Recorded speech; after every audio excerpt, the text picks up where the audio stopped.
করেছেন যে বিবাহর সময় যে কাবিন করা হয় সেটা যদি কেউ আদায় না করে মারা যায় তাহলে তার বিধান কি, তার কি হবে? খুবই জটিল একটা প্রশ্ন, খুবই চমৎকার একটা প্রশ্ন। এ বিষয়ে আমাদের সবাইকে জেনে থাকা দরকার যে গুরুত্বপূর্ণ জটিল একটা প্রশ্ন। এই প্রশ্ন আসলে উত্তরটা কি হবে? তো প্রশ্নের কাবিন দ্বারা উদ্দেশ্য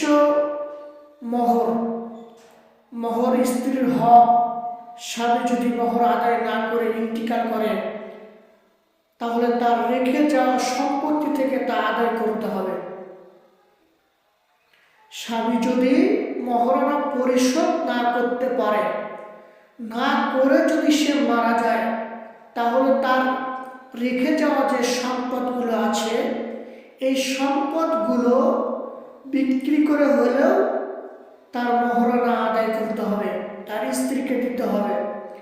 যদি তার সম্পত্তি না থাকে, যদি তার আর্থিক অবস্থা না থাকে, সেক্ষেত্রে সূরা নিসা 11 নম্বর আয়াতে আল্লাহ সুবহানাহু ওয়া তাআলা বলেন, এক্ষেত্রে যদি তার রেখে যাওয়া সম্পত্তি যথেষ্ট না হয় তাহলে তার সন্তান বা ওয়ারিশগণ তা আদায় করবে। যদি তারা আদায় না করে তাহলে উক্ত মৃত ব্যক্তি দায়মুক্ত সাব্যস্ত হবে না। কঠিন কথা।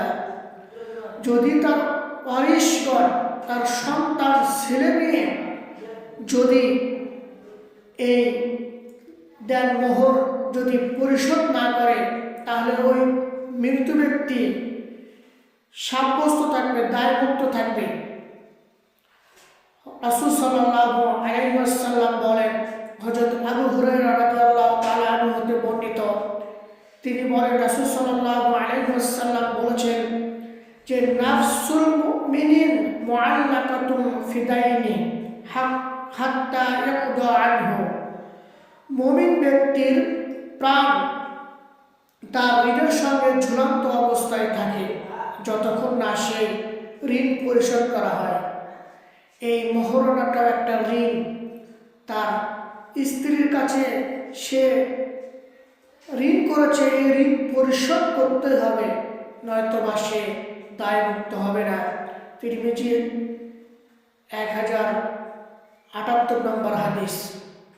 প্রশ্নকারীকে অসংখ্য ধন্যবাদ।